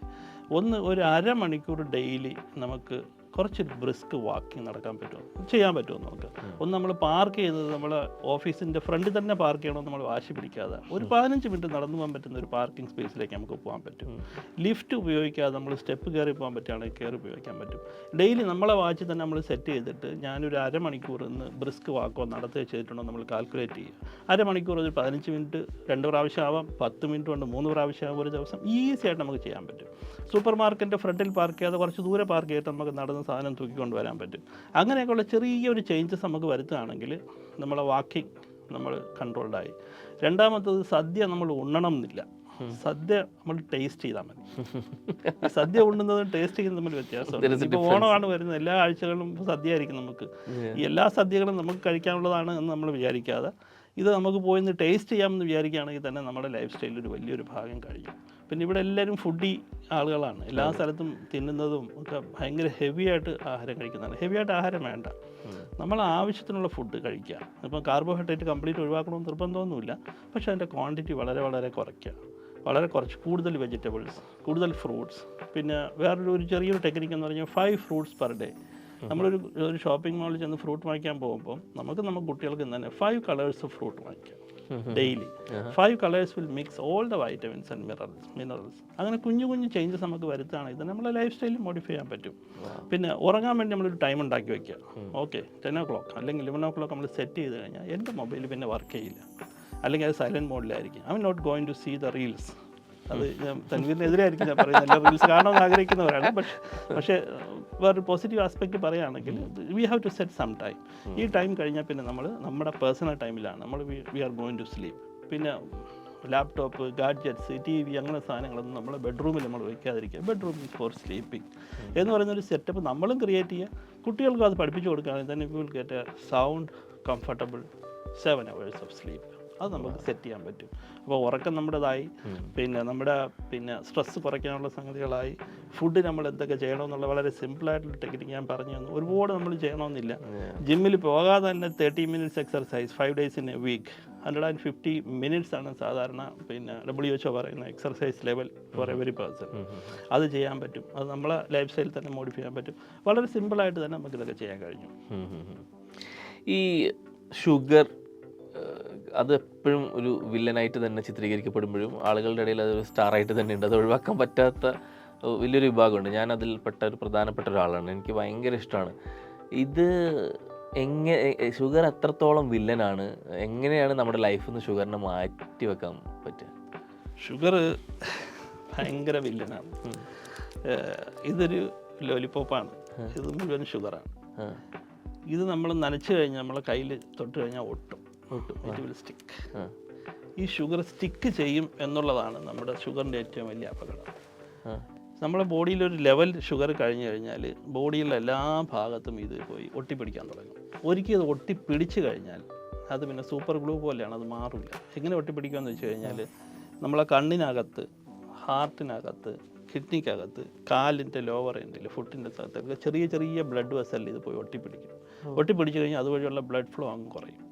ബ്ലഡ് ഫ്ലോ കഴിയുമ്പോൾ അവിടെ അപകടങ്ങളുണ്ടാവും. നമ്മൾ വേദന അറിയില്ല, തൊട്ടാലറിയില്ല, ഇൻഫെക്ഷൻസ് വരും. പിന്നെ അത് അപകടകരമായ രംഗത്തിലേക്ക് പോകും. കണ്ണിൽ വന്നു കഴിഞ്ഞാൽ കാഴ്ച നശിക്കും. ഹാർട്ടിൽ വന്നു കഴിഞ്ഞാൽ ഹാർട്ട് അറ്റാക്ക് വരും. കിഡ്നി വന്നു കഴിഞ്ഞാൽ കിഡ്നിയുടെ പ്രവർത്തനം മുഴുവൻ നശിക്കും. കാലിൻ്റെ അറിയാമല്ലോ, കാല് മുറിച്ച് മാറ്റുന്ന സിറ്റുവേഷൻസ് വരും. ഈ ഒട്ടിപ്പിടിക്കുന്ന സംഗതി ആയതുകൊണ്ട് ഒട്ടിപ്പിടിക്കാതിരിക്കാൻ ഷുഗർ നമ്മൾ കൺട്രോൾ ചെയ്താൽ മാത്രമേ മതിയാവും. ഇതൊരു നോൺ റിവേഴ്സിബിളാണ്. ഒരിക്കൽ ഒട്ടിപ്പിടിച്ച് കഴിഞ്ഞാൽ തിരിച്ചു പോകുന്ന കാര്യം വലിയ പ്രയാസമാണ്. അത് വരാതിരിക്കാൻ വേണ്ടി ശ്രമിക്കുക എന്നുള്ളത് മാത്രമേ നിർവാഹമുള്ളൂ. അതും ആവശ്യത്തിന് ഷുഗർ ഉണ്ടെങ്കിൽ കഴിക്കുക. പിന്നെ ഷുഗർ വരുന്നത് അധികവും പാരമ്പര്യമായിട്ടായിരിക്കും. പിന്നെ നമ്മുടെ സൗത്ത് ഏഷ്യൻ ജനറ്റിക് അതനുസരിച്ചിട്ട് ഷുഗറിൻ്റെ സാധ്യത വളരെ കൂടുതലാണ്. ഈ ഒരു സന്ദർഭവശാൽ പറയുന്ന ഒരു 1948 ഫാർമിംഗാം എന്ന് പറയുന്ന ഒരു അമേരിക്കയിലുള്ള ഒരു വില്ലേജിൽ ഒരു സ്റ്റഡി, അതിന്ന് നടന്നുകൊണ്ടിരിക്കുന്ന ഒരു സ്റ്റഡിയാണ്. 3 തലമുറയിലെ ആളുകളിൽ അവരിങ്ങനെ ഈ ജീവിതശൈലി രോഗങ്ങളെക്കുറിച്ചുള്ള ബ്ലഡ് പ്രഷർ, കൊളസ്ട്രോൾ, ഷുഗർ എങ്ങനെയാണ് ഉണ്ടാവുന്നതെന്നും അത് പ്രിവെൻറ്റ് ചെയ്യാനുള്ള സംഗതികൾ എന്താണെന്നൊക്കെ കുറിച്ചുള്ള ഒരു പഠനം നടന്നുകൊണ്ടിരിക്കുന്നുണ്ട്. ഇപ്പോഴും നിന്നിട്ടില്ല, അതിങ്ങനെ അടുത്ത തലമുറകൾ പൊയ്ക്കൊണ്ടിരിക്കും. അപ്പോൾ അതിൻ്റെ ഒരു കണ്ടിന്യൂഷൻ ആയിട്ട് ചെന്നൈയിലൊരു സ്റ്റഡി നടന്നിട്ടുണ്ട്, QRS എന്ന് പറഞ്ഞിട്ട്, ചെന്നൈ അർബൻ റൂറൽ സ്റ്റഡി. അപ്പോൾ അതിലൊക്കെ കണ്ടുപിടിച്ചിരിക്കുന്ന ഒരു സംഗതി എന്ന് വെച്ച് കഴിഞ്ഞാൽ ഒരു വലിയ ഒരു റിസ്കിനെ നമുക്ക് പ്രിവെൻറ്റ് ചെയ്യാൻ പറ്റും. എങ്ങനെയാണെന്ന് വെച്ച് കഴിഞ്ഞാൽ നമ്മളെ വയറിൻ്റെ സൈസ് ഒന്ന് മെഷർ ചെയ്യുക. ഒരു 10 ദിർഹം കൊടുത്ത് നമുക്ക് കടയിൽ ഒരു ടേപ്പ് വാങ്ങിക്കാൻ കിട്ടും, അതുപോലെ ഒരു മെഷറിംഗ് ടേപ്പ് വാങ്ങിച്ചിട്ട് നമ്മൾ നിന്ന് നമ്മുടെ വാരിയെല്ലിൻ്റെയും ഇടുപ്പെല്ലിൻ്റെയും കൂടെ മധ്യഭാഗത്ത്, പൊക്കലിൻ്റെ ഭാഗത്തുള്ള മെഷർമെൻ്റ് ഒന്ന് എടുത്ത് നോക്കുക, എത്ര വരുമെന്നുള്ള വരും നോക്കാം. ആണുങ്ങളിൽ 90 സെൻറ്റിമീറ്റർ മുകളിൽ കൂടുതൽ തൻവീർ പിടിക്കുന്നുണ്ട്. പെണ്ണുങ്ങളിൽ 80 സെൻറ്റിമീറ്റർ. ഈ സ്റ്റാറ്റിസ്റ്റിക്സ് സൗത്ത് ഏഷ്യൻ ആളുകൾക്ക് വേണ്ടി, നമ്മളെപ്പോലുള്ള ആളുകൾക്ക്, മിഡിൽ ഈസ്റ്റ് ആളുകൾക്ക് വേണ്ടിയാണ്. യൂറോപ്യൻസിന് കുറച്ചുകൂടെ ഒരു 5 കൂടെ അധികമാകാം. നമ്മുടെ ജനസനുസരിച്ചിട്ട് 90 സെൻറ്റിമീറ്റർ കൂടുതലും സ്ത്രീകൾക്ക് 80 സെൻറ്റിമീറ്റർ കൂടുതലും ഈ മെഷർമെൻറ്റ് വന്നു കഴിഞ്ഞാൽ പൊക്കലിൻ്റെ ഭാഗത്ത്, അതായത് ഈ വാരിയലിൻ്റെ ഇടുപ്പലിൻ്റെ കൂടെ മധ്യഭാഗത്ത്. അപ്പോൾ അത് വന്നു കഴിഞ്ഞാൽ അതിൻ്റെ അർത്ഥം there is very high chance they can develop hyper tension, cholesterol കൂടാൻ സാധ്യതയുണ്ട്, ഡയബറ്റീസ് കൂടാൻ സാധ്യതയുണ്ട്. അപ്പോൾ അതുകൊണ്ട് ഇമ്മീഡിയറ്റ് ആയിട്ട് ചെക്ക് ചെയ്യുക, ഉണ്ടോയെന്ന് നോക്കുക. അതിൻ്റെ കൂടെ നമുക്ക് പാരമ്പര്യമായിട്ടുണ്ടെങ്കിൽ പിന്നെ സാധ്യത അതിനേക്കാളും കൂടുതൽ. പാരമ്പര്യം എന്ന് വെച്ച് കഴിഞ്ഞാൽ നമ്മൾ ഇമ്മീഡിയറ്റ് ഫാമിലി റിലേറ്റീവ്സ് ആരെങ്കിലും, വാപ്പ, ഉമ്മ, അല്ലെങ്കിൽ ബ്രദേഴ്സ്, സിസ്റ്റേഴ്സ്, അവരാരെങ്കിലും 60 വയസ്സിന് മുമ്പ് ഹാർട്ട് അറ്റാക്കോ സ്ട്രോക്കോ വന്നിട്ടുണ്ടെങ്കിൽ നമ്മുടെ ചാൻസ് അതിനേക്കാളും വളരെ കൂടുതലാണ്. അപ്പോൾ ഈ ഒരു മെഷർമെൻറ്റിൽ 90ക്ക് മുകളിലുണ്ടെങ്കിൽ ഇമ്മീഡിയറ്റ് ആയിട്ട് 90ക്ക് താഴെ കൊണ്ടുവരാൻ ശ്രമിക്കുക. സ്ത്രീകളാണെങ്കിൽ 80ക്ക് താഴെ കൊണ്ടുവരാൻ ശ്രമിക്കുക. എങ്ങനെ ശ്രമിക്കുക എന്ന് വെച്ച് കഴിഞ്ഞാൽ അവരെ ലൈഫ് സ്റ്റൈൽ മോഡിഫൈ ചെയ്യുക, ഡെയിലി ചെറിയ തോതിലുള്ള എക്സർസൈസ് സ്റ്റാർട്ട് ചെയ്യുക, ഫുഡ് കൺട്രോൾ സ്റ്റാർട്ട് ചെയ്യുക, ഉറക്കം സ്റ്റാർട്ട് ചെയ്യുക. പിന്നെ വേണമെങ്കിൽ പോയിട്ട് ഒരു പ്രിവെൻറ്റീവ് ചെക്കപ്പ് വേണമെങ്കിൽ ചെയ്യാൻ പറ്റും. എങ്ങനെയുണ്ട് കൊളസ്ട്രോൾ എന്നൊക്കെ അറിയാൻ പറ്റും. മരുന്ന് കഴിക്കണോ, മരുന്ന് കഴിക്കേണ്ട സ്റ്റേജ് ആണോ എന്നൊക്കെ അറിയാൻ പറ്റും. അതൊക്കെ പോയി ഒന്ന് ചെക്ക് ചെയ്യുക. അതൊരു റിസ്ക്കാണ്. ലേറ്റസ്റ്റ് സ്റ്റഡീസാണ്. ഇതൊരു ഭയങ്കര നല്ല ഒരു ക്ലൂ ആണ്, നമുക്ക് മനസ്സിലാക്കാനും അറിയാനും ഒരു ക്ലൂ ആണ്. ഇമ്മീഡിയറ്റ് ഇന്ന് തന്നെ വേണമെങ്കിൽ try and do 10 dirham do the technique. ആശുപത്രിയിൽ നിന്നും പൈസ കൊടുക്കാതെ നമുക്ക് വേണമെങ്കിൽ ഒഴിവാക്കാൻ പറ്റും ഈ ടേപ്പിന്റെ. ഡോക്ടറാണ് ഇത് പറഞ്ഞിരുന്നത്. അതെ, ഇത് ഒരു വളരെ പബ്ലിഷ്ഡ് ആയിട്ടുള്ള ഒരു സ്റ്റഡിയാണ്, അലാമിംഗ് സ്റ്റഡിയാണ്, ശ്രദ്ധിക്കേണ്ട ഒരു സംഗതി തന്നെയാണ്. അതല്ലാതെ മറ്റ് സൂചനകൾ എന്തെങ്കിലുമൊക്കെ നമ്മുടെ ശരീരം തരുന്നുണ്ടോ? വേറൊരു സ്റ്റഡി, ഒരു ആണുങ്ങളെ സംബന്ധിച്ച് ഒരു ഫ്രാങ്ക് സൈൻ എന്ന് പറഞ്ഞൊരു സൈൻ ഉണ്ട്. അതായത് നമ്മുടെ ചെവിയുടെ ഇയർ ലോബിൻ്റെ താഴെ ഒരു ക്രോസ് ആയിട്ടൊരു ലൈൻ ഉണ്ടെങ്കിൽ ഫ്രാങ്ക് സൈൻ എന്ന് പറയും. അത് ഫ്രാങ്ക് എന്ന് പറയുന്ന ഒരു സാഹിബ് 1972 തോന്നുന്നു ഒരു കണ്ടുപിടിച്ചൊരു സംഗതിയാണ്. ഇങ്ങനെയുള്ള ഈ ലൈനുള്ളതിൻ്റെ ലക്ഷണം ഹൈ കൊളസ്ട്രോൾ ആയിരിക്കാം. അതിനുശേഷം പിന്നീട് സ്റ്റഡി വന്നതൊക്കെ ഒരുപാട് പ്രൂവ് ചെയ്തിട്ടുണ്ട്. അപ്പോൾ അതൊരു അങ്ങനെ ഒരു വര നമ്മളെ ഇയർ ലോബിൽ മോളിയും താഴോട്ട് ഉണ്ടെങ്കിൽ, തലവര മാത്രമല്ല ചെവി വരെയും ശ്രദ്ധിക്കണം, കൊളസ്ട്രോൾ ചെക്ക് ചെയ്ത് നോക്കുന്നത് നന്നായിരിക്കും. ഒരു കുഞ്ഞ് ടെക്നിക്കാണ്. അങ്ങനെ ഉണ്ടെങ്കിൽ ഹൈ റിസ്ക് ആണ്. ഇപ്പം നമുക്ക് എന്തിനാണ് നമ്മൾ ഈ ഡയബറ്റീസും അല്ലെങ്കിൽ ഷുഗറിനും കൊളസ്ട്രോളിനൊക്കെ മരുന്ന് കഴിക്കുന്നത് എന്തിനാണെന്ന് വെച്ച് കഴിഞ്ഞാൽ, നമ്മളെ കണ്ണിലേക്കുള്ള കോംപ്ലിക്കേഷൻ തടയുക, ഹാർട്ട് അറ്റാക്കിനെ തടയാൻ പറ്റുമെങ്കിൽ തടയുക, സ്ട്രോക്ക് വന്ന് കടന്നു പോകാതിരിക്കാൻ വേണ്ടി അതിനെ പ്രിവെൻറ്റ് ചെയ്യുക, കിഡ്നിക്ക് തകരാറ് വരാതിരിക്കാൻ നോക്കുക, കാലിൽ ഫുട്ടിൽ തകരാറ് വരാതിരിക്കുക. ഈ കാര്യങ്ങളാണ്, ഈ 4 കാര്യങ്ങളാണ് നമ്മൾ പ്രിവെൻറ്റ് ചെയ്യേണ്ടത്. ഈ പ്രിവെൻറ്റ് ചെയ്യാൻ വേണ്ടിയിട്ടാണ് നമ്മൾ ഈ പ്രിക്കോഷൻസ് എടുത്തു വരുന്നത്. അല്ലാതെ ഇപ്പോൾ ഒരാൾ കൊളസ്ട്രോൾ ഉള്ളതുകൊണ്ട് അയാൾക്കൊരു കുഴപ്പമൊന്നുമില്ല, അയാൾ നടന്നു പോയിക്കൊണ്ടിരിക്കും. ഷുഗറുള്ള ഒരാൾ നോർമലായിട്ട് അവരെ ലൈഫ് സ്റ്റൈൽ പൊയ്ക്കൊണ്ടിരിക്കും. പക്ഷേ ഈ ഒരു കോംപ്ലിക്കേഷൻ വരാതിരിക്കാൻ വേണ്ടിയിട്ടാണ് നമ്മൾ മറ്റ് പ്രിക്കോഷൻസ് നമ്മൾ എടുക്കേണ്ടി വരും. കാരണം ഇവിടെ പ്രവാസ ലോകത്തെക്കുറിച്ചാണല്ലോ തൻവീർ എൻ്റെ ചോദിച്ചത്. പ്രവാസ ലോകത്ത് ഹാർട്ട് അറ്റാക്കിൻ്റെയും കൊളസ്ട്രോളിൻ്റെയും സ്ട്രോക്കിൻ്റെയൊക്കെ അളവ് വളരെ വളരെ കൂടുതലാണ്. മുമ്പ് നമ്മൾ കണ്ടതിനേക്കാളും കൂടുതലാണ് ഇപ്പം നമ്മൾ ഈ അടുത്ത, ഇപ്പോൾ എൻ്റെ ഒരു 10-30 വർഷത്തെ എക്സ്പീരിയൻസ് വെച്ചിട്ട് ആദ്യകാലത്ത് കണ്ടതിനേക്കാളും കൂടുതലാണ് ഇപ്പം നമ്മൾ കൂടുതൽ യങ് ഏജിൽ ഹാർട്ട് ഡിസീസ് കണ്ടുവരുന്നത്. ഒരു പക്ഷേ ലൈഫ് സ്റ്റൈലും ഉണ്ടായിരിക്കും. ഈ എന്താ പറയുക, ഇത് ചിലപ്പോൾ കുറച്ച് വാർത്തകൾ വലിയ രീതിയിൽ വൈറലാവുന്നത് കൊണ്ടാവാം. ഇപ്പോൾ നമ്മൾ ക്രിക്കറ്റ് കളിക്കുന്നതിനിടയിൽ മരിക്കുക, ഫുട്ബോൾ കളിക്കുന്നതിന് മരിക്കുക, ജിമ്മിൽ വർക്കൗട്ട് ചെയ്യുന്നതിൻ്റെ ഇടയിൽ അതിനെന്തെങ്കിലും ഒരു ശാസ്ത്രീയമായിട്ടുള്ള എന്തെങ്കിലും ഉണ്ടോ? അത് കാരണമായിരിക്കും, അത് സിറ്റുവേഷനിൽ അവരവിടെ ആയി പോകുന്നതാണോ ആ സമയത്ത്? അല്ല, അവർക്ക് കൊളസ്ട്രോളൊക്കെ ഉണ്ടാവാൻ ചിലപ്പോൾ അവരെ ബ്ലഡ് വെസൽസ് ചുരുങ്ങിയിട്ടിരിക്കാം. അപ്പോൾ നമ്മൾ എക്സർസൈസ് ചെയ്യുമ്പം കൂടുതൽ ലങ്സിലെ അല്ല ഹാർട്ടിലേക്കുള്ള സപ്ലൈ കുറയുമ്പോൾ ഹാർട്ട് അറ്റാക്കിനുള്ള ചാൻസ് കൂടുതൽ വരും. നമ്മൾ ഈ ട്രെഡ്മില്ല് വെച്ചൊരു സ്ട്രെസ് ടെസ്റ്റ് ചെയ്യുമല്ലോ ഹാർട്ടിൻ്റെ ലെവൽ അറിയാൻ വേണ്ടിയിട്ട്. അത് നമ്മൾ ചെയ്തുകൊണ്ടിരിക്കുമ്പോൾ നമ്മൾ ഹാർട്ടിലേക്കുള്ള സപ്ലൈ എത്ര ഉണ്ടെന്ന് അറിയാൻ വേണ്ടിയാണ് നമ്മൾ ചെയ്യുന്നത്. അതുപോലെ അങ്ങനെ ചെറിയ ബ്ലോക്കൊക്കെ ഉള്ള ആളുകളാണെന്നുണ്ടെങ്കിൽ നമ്മൾ ഹെവി ആയിട്ട് എക്സർഷൻ ചെയ്യുമ്പോൾ ഓട്ടോമാറ്റിക്കായിട്ട് ഹാർട്ട് അറ്റാക്ക് വരാം. അത് ഒരു റോങ് അല്ല, അത് സംഭവിക്കാം. അവരപ്പം മൈൽഡ് ആയിട്ടുള്ള എക്സസൈസ് ഒക്കെ ചെയ്യാനേ പാടുള്ളൂ. അതാണ് ഈ ടെസ്റ്റ് ഒക്കെ ഇത്ര ഇമ്പോർട്ടന്റ് ആവുന്നത്. നമ്മുടെ ആരോഗ്യനില എന്താണെന്ന് നമ്മൾ ഞാൻ പറഞ്ഞത്, കളിക്കാൻ പോകുന്നതിന് മുമ്പ് ഈ മെഷർമെന്റ് ഒന്ന് എടുത്തിട്ട് ഒന്ന് ടെസ്റ്റ് ചെയ്ത് പോകുന്നതായിരിക്കും നല്ലത്. ഈ മെഷർമെന്റ് ഒരു നല്ല ടെക്നിക്കാണ്. ഓരോ ഡോക്ടേഴ്സിന് ഓരോ അപ്രോച്ച് ഉണ്ടെന്ന് ഞാൻ ഇങ്ങനെ കേട്ടിട്ടുണ്ട്. ഒരു രോഗി നമ്മുടെ മുമ്പിൽ, രോഗി എന്താണ് നിങ്ങൾ ഇപ്പോൾ രോഗി എല്ലാവർക്കും ചിലപ്പോൾ വരുന്നുണ്ടാവുക, അങ്ങനെയാണെങ്കിൽ ഒരാൾ നമ്മുടെ അടുത്ത് വരുമ്പോൾ ഡോക്ടറിൻ്റെ ഒരു അപ്രോച്ച് എന്താണ് ശരിക്കും? എൻ്റെ അപ്രോച്ചും നമ്മളൊരു ക്ലിനിക്കിൻ്റെ അപ്രോച്ച് എന്ന് പറയുന്നത് പേഷ്യൻ്റ് സെൻട്രിക് അപ്രോച്ച് എന്ന് പറയും. ഒരു പേഷ്യൻ്റ് സെൻട്രിക്, ഒരു പേഷ്യൻ്റ് അറ്റ് ദ സെൻറ്റർ. അതായത് ഇപ്പോൾ നമ്മുടെ അടുത്ത് ഒരാൾ വരുന്നത് ഒരു രോഗമായിട്ടല്ല വരുന്നത്, ഒരാളൊരു പ്രോബ്ലം ആയിട്ടാണ്. അതാണ് നമ്മൾ മനസ്സിലാക്കുന്നത്. ആ ഒരു പ്രോബ്ലത്തിൽ ചിലപ്പോൾ ഒരു 50% ഒരു ഇഷ്യൂ, ഒരു സൈക്കോളജിക്കൽ ഇഷ്യൂ ആയിരിക്കാം ചിലപ്പോൾ അല്ലെങ്കിൽ ഒരു വറി ആയിരിക്കാം, അല്ലെങ്കിൽ ചിലപ്പോൾ എന്തെങ്കിലും ഈ പറഞ്ഞ കണക്കുള്ള ഒരു കൺസേൺ ആയിരിക്കാം. അതിലൊരു 10-20% ഒരു രോഗത്തിലേക്ക് നമുക്ക് കൺവേർട്ട് ചെയ്യാൻ പറ്റുള്ളൂ. ഫോർ എക്സാമ്പിൾ, ഒരാൾ തലവേദന ആയിട്ട് നമ്മളടുത്ത് വരികയാണെങ്കിൽ ആ തലവേദനയ്ക്ക് മൾട്ടിപ്പിൾ കാരണങ്ങളുണ്ടാവും. ഒന്ന് കോൺസ്റ്റിപ്പേഷൻ ആയിരിക്കാം, ചിലപ്പം വെള്ളം കുടിച്ചിട്ടുണ്ടാവില്ല, ഡീഹൈഡ്രേഷൻ ആയിരിക്കാം, ചിലപ്പം തലേദിവസം ഉറങ്ങിയിട്ടുണ്ടാവില്ല, സ്ട്രെസ് ആയിരിക്കാം, ചിലപ്പം എന്തെങ്കിലും ആൽക്കഹോൾ കഴിച്ചിട്ടുണ്ടാവും, അതിലൊരു ഹാങ് ഓവർ ആയിരിക്കാം. അതല്ലെങ്കിൽ ചിലപ്പോൾ ഒരു മൈഗ്രെയിനോ അല്ലെങ്കിൽ ബ്രെയിനകത്തുള്ളൊരു ഹെമറേജോ ഒരു ട്യൂമർ വരെ ആവാം. പലതരത്തിലുള്ള രീതിയിലാവാം. ഇപ്പോൾ ഒരാൾ നമുക്ക് വന്നു കഴിഞ്ഞാൽ നമ്മൾ ആദ്യം അവരെക്കുറിച്ചൊന്ന് അസസ് ചെയ്തതിന് ശേഷം എന്തായിരിക്കും ഇതിൻ്റെ കാരണം എന്നുള്ളതിനെ കുറിച്ച് നമ്മൾ നോക്കും. ഇപ്പോൾ നമ്മളിലുള്ള പ്രൈമറി ഇവാലുവേഷൻ ടൂൾസൊക്കെ വെച്ചിട്ട് നമ്മളതൊന്ന് ഒന്ന് മനസ്സിലാക്കിയിട്ട് നമ്മളെ കൊണ്ടത് പറ്റാത്തൊരു സംഗതിയാണെന്നുണ്ടെങ്കിൽ അതിന് പറ്റിയ മറ്റ് ടെസ്റ്റുകളോ അല്ലെങ്കിൽ ഇപ്പോൾ ഒരു നമ്മളൊരു സസ്പെക്റ്റഡ് ട്യൂമർ വല്ലതും ആണെന്നുണ്ടെങ്കിൽ നമ്മളൊരു ന്യൂറോളജിസ്റ്റോ അങ്ങനത്തെ സംഗതികളൊന്നുമില്ല. നമ്മൾ അവരെ സജസ്റ്റ് ചെയ്യും ഏത് സ്ഥലമാണ്, ഏത് ഹോസ്പിറ്റലാണ്, ഏത് ന്യൂറോളജിസ്റ്റാണ് നിങ്ങൾക്കും വിശ്വസിക്കാവുന്ന രീതിയിൽ നിങ്ങൾക്ക് പോയി അഫോർഡബിളായിട്ട് നിങ്ങൾക്ക് ട്രീറ്റ് ചെയ്യാൻ പറ്റുന്ന എന്നുള്ള രീതിയിൽ. സോ നമ്മൾ അവരെ കൂടെ ആ പാർട്ടിൽ ജേർണിയിൽ നമ്മളും ഉണ്ടാകും till the issue is sorted out. നമുക്ക് ഒരുപാട് കേസുകൾ അങ്ങനെ വരാറുണ്ട്. ചിലപ്പം സർപ്രൈസായിട്ട് നമുക്കൊരു ബാഡ് ന്യൂസ് ചിലപ്പോൾ നമുക്ക് ഡിക്ലെയർ ചെയ്യേണ്ടി വന്നേക്കാം. ചിലപ്പോൾ ഒരു ട്യൂമർ ആയിരിക്കാം, ചിലപ്പോൾ ഒരു ക്യാൻസർ ആയിരിക്കാം. പക്ഷേ നമ്മളങ്ങ് ഡയഗ്നോസ് ചെയ്തിട്ട് അവരെ അങ്ങ് പറഞ്ഞു വിടാറില്ല. അവർ ഒരു ഡയഗ്നോസ് നമുക്ക് എത്തിക്കഴിഞ്ഞാൽ ആ ഡയഗ്നോസ് അനുസരിച്ചിട്ട് ആ പ്രശ്നം എങ്ങനെയാണോ എവിടെയാണോ സോർട്ട് ഔട്ട് ചെയ്യുന്നത്, ഇപ്പോൾ ലോകത്ത് എവിടെയാണോ സോർട്ട് ഔട്ട് ചെയ്യാൻ പറ്റുന്നത് ആ രീതിയിലുള്ളൊരു സജഷനോട് നമ്മൾ കൊടുത്ത് നമ്മൾ അവരെ കൂടെ അവരുടെ ജേർണിയിൽ നമ്മൾ കൂടെ ഉണ്ടാവും. അതാണ് നമ്മുടെ ഒരു general approach. That's what we believe in. Doctor, ഇപ്പോൾ ഇത് പറഞ്ഞുകൊണ്ട് തന്നെ ഈ ബാഡ് ന്യൂസ് ഇതൊക്കെ നിങ്ങളുടെ ഒരു പ്രൊഫഷൻ്റെ ഒരു ഭാഗമാണ്. ചിലപ്പോൾ കുറച്ച് കാലമൊക്കെ അടുത്തിലൊക്കെ വരുന്നവരാണെങ്കിൽ അവരെ പേഴ്സണലിയൊക്കെ നമുക്ക് അറിയണ്ടാവും, അവരുടെ സാഹചര്യമൊക്കെ അറിയണ്ടാവും.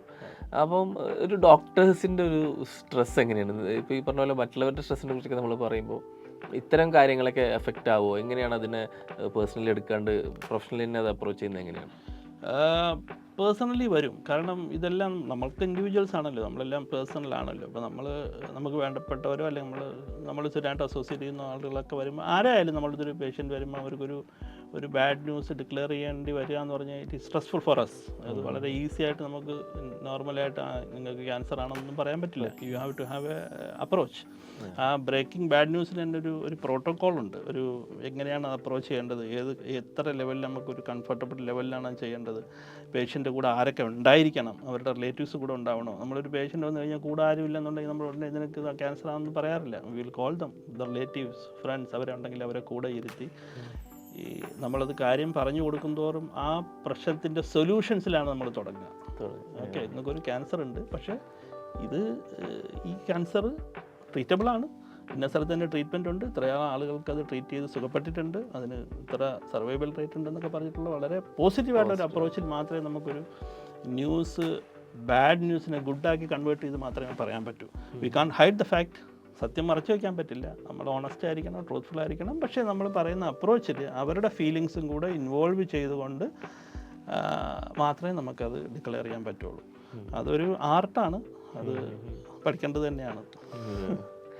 ഈ സിനിമകളിലേക്ക് ഡോക്ടേഴ്സ് സ്ഥിരം പറയുന്ന ചില ക്ലിഷേ ഡയലോഗ്സ് എന്നൊക്കെ പറഞ്ഞ ചില സാധനങ്ങളുണ്ടല്ലോ, എന്താണ് മെഡിക്കൽ മിറാക്കിൾ. ശരിക്കും അങ്ങനെ ഒരു ടേം ഉണ്ടോ? അത് ഏതെങ്കിലും ഒരു തിരക്കഥാകൃത്തിൻ്റെ ഭാവനയിൽ വന്നതാണോ? എന്താണ് ശരിക്കും മെഡിക്കൽ മിറാക്കിൾ? അത്ഭുതങ്ങൾ പലതും സംഭവിക്കാം. കാരണം പല ഇതൊക്കെ മിറാക്കിൾ തന്നെയാണ്. ക്യൂർ എന്ന് പറയുന്നത് it is coming from God. So nobody can see. Medical science എന്ന് പറയുന്നത് science is only helping to cure. അതിൻ്റെ ചിലപ്പം അപ്രതീക്ഷിതമായ റിസൾട്ടുകളൊക്കെ അതിനകത്ത് വന്നേക്കാം. അങ്ങനെ സംഭവിക്കാം. Medical miracle can happen. There are so many cases it has happen. അപ്പോൾ നമുക്കത് കൈവിട്ട് കളയാൻ പറ്റില്ല. അങ്ങനെ സംഭവം ഇല്ല എന്നൊന്നും പറയാൻ പറ്റില്ല. It can be like that. Science is only helping for the solution of the problem. Sometimes it works, sometimes it doesn't work. അപ്പം അങ്ങനെ നമുക്ക് പറയാൻ പറ്റും. But we approach in a scientific way. Scientific way എന്ന് വെച്ച് കഴിഞ്ഞാൽ time tested as well as evidence based, evidence proven. അതാണ് ഞാൻ ഇപ്പോൾ നേരത്തെ ഒരു സയൻറ്റിഫിക് സ്റ്റഡി എന്ന് പറഞ്ഞു കഴിഞ്ഞാൽ ആ സ്റ്റഡി ഇപ്പോൾ 1948 മുതൽ ഇന്നും കണ്ടിന്യൂ ചെയ്യുന്ന 3 ജനറേഷനുള്ള സ്റ്റഡിയാണ്. ആ സ്റ്റഡിയിൽ നിന്നൊക്കെ ഒരുപാട് ഇൻഫർമേഷൻസ് വന്നിട്ടാണ് ഗൈഡ് ലൈൻസ് ഉണ്ടാക്കുക, ട്രീറ്റ്മെൻറ്റ് ഗൈഡ് ലൈൻസ് ഉണ്ടാക്കുക. അങ്ങനെയാണ് മോഡേൺ മെഡിസിൻ വർക്ക് ചെയ്യുക, based on evidences. Beautiful. Doctor ഒരുപാട് കുട്ടികളെയും എന്താ പറയുക കൺസൾട്ട് ചെയ്യുന്ന ഒരു ഡോക്ടറാണ്. അതുകൊണ്ട് തന്നെ അവരുടെയും ഒരുപാട് പ്രോബ്ലംസും കാര്യങ്ങളും ഇപ്പോൾ നമ്മൾ കേട്ടുകൊണ്ടിരിക്കുന്ന പാരൻസിന് കുട്ടികൾക്ക് എന്തെങ്കിലുമൊക്കെ വന്നു കഴിഞ്ഞാൽ ഒരു എക്സ്ട്രാ കൺസേൺ ആണ്. പലപ്പോഴും പല കാര്യങ്ങളും അവർക്ക് മനസ്സിലാവാറില്ല. കുട്ടികളായിട്ടൊക്കെ പിന്നെ കമ്മ്യൂണിക്കേറ്റ് ചെയ്യാനും പറ്റില്ല എന്താണ് അവരുടെ പ്രശ്നങ്ങളെന്നൊക്കെ. കുട്ടികളുടെ ആരോഗ്യവുമായി ബന്ധപ്പെട്ടിട്ട് നമ്മളുടെ ഇടയിൽ എന്തെങ്കിലും മിത്തുകൾ ഉണ്ടെങ്കിൽ അതൊക്കെ ഒന്ന് ബ്രേക്ക് ചെയ്യാൻ പറ്റുമോ? എന്തൊക്കെയായിരിക്കും അവരുമായിട്ടുള്ള കാര്യങ്ങൾ? കുട്ടികളുടെ മിത്തല്ല, കുട്ടികളുടെ കാര്യങ്ങൾ വളരെ ക്ലിയറായിട്ട് എനിക്കൊരു ഇൻസ്ട്രക്ഷൻസ് പേരൻസിനെ കൊടുക്കാനുള്ളത്. ഞാൻ നേരത്തെ സൂചിപ്പിച്ച പോലെ കുട്ടികൾക്ക് ടൈം കൊടുക്കണം. കുട്ടികൾക്ക് യങ് ഏജ് വളർന്നു വരുന്ന സമയത്ത് അവർക്ക് don't give any gadgets, electronic gadgets നമ്മൾ പരമാവധി അവോയ്ഡ് ചെയ്യുക. സ്ക്രീൻ ടൈം വളരെ ലിമിറ്റഡ്, എസെൻഷ്യൽ ടൈമിലേക്ക് കൊടുക്കാവുള്ളൂ. വളരെ എളുപ്പമാണ്. കരയുന്ന കുഞ്ഞിനൊരു വീഡിയോ ഒരെണ്ണം ഫോണിൽ ഓൺ ചെയ്ത് കൊടുത്തു കഴിഞ്ഞാൽ child will be happy and sit for 1 hour. But you are really spoiling the child. ആ സമയത്ത് അതിന് വേറെ എന്തായിരിക്കും കുഞ്ഞിന് ആവശ്യമുണ്ട്? കുഞ്ഞിന് ആവശ്യം നമ്മളൊരു കടിലായിരിക്കും. ഒരു ഉമ്മ എടുത്തിട്ട് അല്ലെങ്കിൽ ഒരു മദർ എടുത്തിട്ടൊന്ന് കടൽ ചെയ്യുന്നതായിരിക്കും കുഞ്ഞിന് ആവശ്യം. അതിനെ നിങ്ങൾക്ക് you cannot replace with a gadget ഒരു telephone or mobile or something. അത് പ്രത്യേകം ശ്രദ്ധിക്കണം. പിന്നെ അതുപോലെ തന്നെ കുഞ്ഞുങ്ങൾ ഇപ്പം ഈ പോസ്റ്റ് കോവിഡിൽ കുറച്ച് സ്റ്റഡീസൊന്നും പുറത്ത് വന്നിട്ടില്ലെങ്കിലും we have seen that there are certain developmental delays in children. അത് പേരൻസ് കുറച്ച് ടൈം കൊടുത്ത് ഇൻവോൾവ് ചെയ്ത് കഴിഞ്ഞാൽ നമുക്ക് പരിഹരിക്കാൻ പറ്റുള്ളൂ. അതുപോലെ നമ്മളെ കുട്ടികൾക്ക് ഒരു വയസ്സായിട്ടും ഐ ടു ഐ കോണ്ടാക്ട്, കുഞ്ഞ് നേരിട്ട് നമ്മളെ കണ്ണിലേക്ക് നോക്കി കമ്മ്യൂണിക്കേറ്റ് ചെയ്യുന്നില്ലെങ്കിൽ അതൊരു കോസ് ഓഫ് കൺസേൺ ആണ്. ഒരു വയസ്സായിട്ടും എന്നിട്ട് നമ്മളത് ഇമ്മീഡിയറ്റ് ആയിട്ട് അത് we have to get a assessment, ഒരു സൈക്കോളജിക്കൽ അസസ്മെൻറ്റ് കുഞ്ഞിന് ചെയ്യണം. May be a developmental delay, we don't know. അപ്പോൾ അത് പ്രത്യേകം ശ്രദ്ധിച്ചോളണം. അത് ഇപ്പോൾ ഒന്നാമത് ഇവിടെ ന്യൂക്ലിയർ ഫാമിലിയാണ്, ഹസ്ബൻഡും വൈഫും മാത്രമേ ഉണ്ടാവുള്ളൂ, കുഞ്ഞുണ്ടാവും, ദേ ഡോണ്ട് നോ. പേരൻസ് ഉണ്ടെങ്കിൽ അവർ കുഞ്ഞുങ്ങളെ വളർത്തിയതായതുകൊണ്ട് അവർക്ക് കുറച്ച് ഗൈഡൻസും ഐഡിയാസും തരാൻ പറ്റും. ഇതൊന്നും തരാൻ പറ്റാതെ നമ്മൾ നോർമൽ എന്ന് വിചാരിച്ച് നമ്മൾ ചിലപ്പോൾ 1 വയസ്സ് 2 വയസ്സ് വരെ നമ്മളിങ്ങനെ കൊണ്ടുപോകും. ഡോക്ടർമാരടുത്ത് പോകുമ്പോഴും അല്ലെങ്കിൽ വാക്സിനേഷൻ പോകുമ്പോഴും അവരത് അസസ് ചെയ്യും. അല്ലെങ്കിലും പ്രത്യേകം ശ്രദ്ധിച്ചോളണം. കുട്ടികളുടെ ഡെവലപ്മെൻറ്റ് ഡിലേ ഒരു സീരിയസ് കൺസേൺ ആണ്. It is not normal, it has to be sorted out early. നമ്മളിപ്പോൾ മുതിർന്നവരുടെ ഷുഗറിനെ കുറിച്ചൊക്കെ പറഞ്ഞിട്ടുണ്ടെങ്കിൽ കുട്ടികൾക്ക് ഭയങ്കര ഇഷ്ടമുള്ള സംഭവമാണല്ലോ ഈ മധുരം എന്ന് പറയുന്നതും ചോക്ലേറ്റ്സും ക്യാൻഡീസൊക്കെ. അപ്പോൾ അവരിതിങ്ങനെ ധാരാളം കഴിക്കും. മറ്റ് നമ്മുടെ കഴിക്കുന്ന ചോറിനോടോ മറ്റ് ഭക്ഷണത്തിനോടോ താല്പര്യം ഉണ്ടാവില്ല. അപ്പോൾ അത് ഭയങ്കര സീരിയസ് പ്രശ്നമാണോ? അതിനെന്തെങ്കിലുമൊക്കെ വഴിയുണ്ടോ? സീരിയസ് പ്രശ്നം എന്ന് വെച്ച് കഴിഞ്ഞാൽ അതുകൊണ്ട് പ്രത്യേകിച്ച് അസുഖമൊന്നുമില്ല, പക്ഷേ അവരൊക്കെ പിക്കി ഈറ്റേഴ്സായി മാറും. കാരണം ഷുഗർ ഫാറ്റ് നമ്മുടെ ഉള്ളിൽ ചെന്ന് കഴിഞ്ഞാൽ നമ്മളെ വിശപ്പങ്ങ് സപ്രസ്ഡായി. ഇപ്പോൾ വിശന്നിരിക്കുന്ന ഒരാൾക്ക് നമ്മളൊരു ലോലിപ്പോപ്പോ ഒരു മിഠായിയോ കൊടുത്തു കഴിഞ്ഞാൽ പിന്നെ അത് മതിയെന്ന് വിചാരിക്കും. അപ്പം ശരിക്കുള്ള ന്യൂട്രീഷൻ കുട്ടികൾക്ക് കിട്ടാതെ വരും. ഷുഗറിൽ നിന്നൊരു ന്യൂട്രീഷൻ നമുക്ക് കിട്ടാനില്ല. നമുക്ക് ന്യൂട്രീഷൻ കിട്ടണമെങ്കിൽ നമുക്ക് ബാലൻസ്ഡ് ഫുഡ് വേണം, നമുക്ക് വെജിറ്റബിൾസ് വേണം, നമുക്ക് ഫ്രൂട്ട്സ് വേണം, നമുക്ക് പ്രോട്ടീൻ വേണം. ഇതെല്ലാം ഉണ്ടെങ്കിൽ നമുക്കൊരു ബാലൻസ് ഫുഡ് ആവുള്ളൂ. അപ്പോൾ കുട്ടികൾക്ക് എപ്പോഴും നമ്മൾ ടേബിൾ ഫുഡ് കൊടുത്ത് ശീലിപ്പിക്കണം. നമ്മൾ കഴിക്കുന്ന നോർമൽ ഫുഡ് കൊടുത്ത് ടേസ്റ്റ് ചെയ്ത് യങ് ഏജിൽ തന്നെ ശീലിപ്പിച്ച് കഴിഞ്ഞാൽ ഒരു വലിയൊരു പിക്കി ഈറ്റിംഗ് പ്രശ്നമൊന്നും ഉണ്ടാവില്ല. പക്ഷേ കുട്ടികൾക്ക് മാത്രം നമ്മളൊരു കുഞ്ഞ് ഫുഡ് 1 വയസ്സ് കഴിഞ്ഞ കുട്ടികൾക്കും പിന്നെയും കുറുക്കും മറ്റ് ഫുഡുകളൊക്കെ കൊടുത്തുകൊണ്ടിരിക്കുമ്പോൾ ഓട്ടോമാറ്റിക്കായിട്ട് അവർ അതിനെ ഡിപ്പെൻഡ് ചെയ്ത് പോകും. സോളോയിങ് ഡെവലപ്പ് ചെയ്യില്ല, ച്യൂയിങ് ഡെവലപ്പ് ചെയ്യില്ല, ടേസ്റ്റ് ഡെവലപ്പ് ചെയ്യില്ല. ഇതൊക്കെ നമ്മൾ ടേബിൾ ഫുഡ് ഇപ്പോൾ 1 വയസ്സൊക്കെ ആയിക്കഴിഞ്ഞാൽ നമ്മളെ ടേബിൾ ഫുഡ് തന്നെ കുറേശ്ശെ കഴിക്കുന്നതിൻ്റെ കൂടെ ഇരുത്തി കൊടുത്ത് ശീലിപ്പിച്ച് കഴിഞ്ഞാൽ ഓട്ടോമാറ്റിക്കായിട്ട് they will develop a habit of food with us and ഒരു ഫുഡിങ് ഇഷ്യൂ ഉണ്ടാവില്ല. പെർഫെക്റ്റ്. ഡോക്ടറെ, ജബൽസിന ഇപ്പോൾ 5th ആനിവേഴ്സറിയിലേക്ക് കടക്കുകയാണ്. എന്താണ് ജബൽസിനെ ഡോക്ടറിൻ്റെ ഒരു വിഷനാണ്, ഒരു പാഷൻ പ്രൊജക്റ്റാണ് എന്നറിയാം. എന്താ ജബൽസിനെ ശരിക്കും വ്യത്യസ്തമാക്കുന്നത്? അവിടെയുള്ളൊരു ടോട്ടൽ അപ്രോച്ച് എന്താണ് പേഷ്യൻസിനോടുള്ളത്? ഇവിടെ നമുക്കൊരു ജബൽസിനെ ഒരു ഫാമിലി ക്ലിനിക് എന്നുള്ള രീതിയിലാണ് നമ്മളൊരു കൺസെപ്റ്റ് ഉണ്ടാക്കിയത്. ഒരു ഫാമിലിക്ക് ആവശ്യമായിട്ടുള്ള എല്ലാ സ്പെഷ്യാലിറ്റിയും നമ്മളവിടെ പ്രൊവൈഡ് ചെയ്യുന്നുണ്ട്. പിന്നെ ഒരു ഹൈ എൻഡ് നമുക്കൊരു കൺസൾട്ടൻറ്റ് ഇൻറ്റേർണൽ മെഡിസിൻ ഡോക്ടറുണ്ട്, അമേരിക്കൻ ട്രെയിൻഡ്. അപ്പം കോംപ്ലിക്കേറ്റഡ് കേസസ് ഒക്കെ മാനേജ് ചെയ്യാനുള്ള ഒരു സംവിധാനമുണ്ട്. അപ്പോൾ ഹോസ്പിറ്റലിൽ പോകാതെ തന്നെ ഒരുമാതിരി കേസുകളൊക്കെ ഒരു അഫോർഡബിൾ ലെവലിൽ ചെയ്യാൻ പറ്റുന്ന ഒരു ക്ലിനിക് എന്നുള്ളതിലേക്കാണ് നമ്മൾ ഉണ്ടാക്കിയിരിക്കുന്നത്. ഒരു പേഷ്യൻറ്റ്, ഞാൻ നേരത്തെ പറഞ്ഞ ഒരു പേഷ്യൻറ്റ് സെൻട്രിക് അപ്രോച്ചാണ്. ഒരു കസ്റ്റമർ വന്നു കഴിഞ്ഞാൽ ആ കസ്റ്റമറുടെ കൂടെ ആയിരിക്കും നമ്മൾ അവർ ടീം, ഫ്രണ്ട് ഓഫീസ് ടീമാണെങ്കിലും ശരി, നമ്മളെ ലാബ് ടെക്നീഷ്യൻസ്, എക്സ്റേ ടെക്നീഷ്യൻസ്, എല്ലാ ടീമും including nurses, we work as a team centering around that patient. അപ്പോൾ അവർക്ക് എങ്ങനെയാണ് മാക്സിമം ബെസ്റ്റ് കെയർ കൊടുക്കാൻ പറ്റുക, അവർ വന്ന ഇഷ്യൂസിന് എങ്ങനെ സൊല്യൂഷൻസ് നമുക്ക് കണ്ടെത്തി കൊടുക്കാൻ പറ്റും എന്നുള്ളതിനെക്കുറിച്ചാണ് നമ്മുടെ ഒരു അപ്രോച്ച്.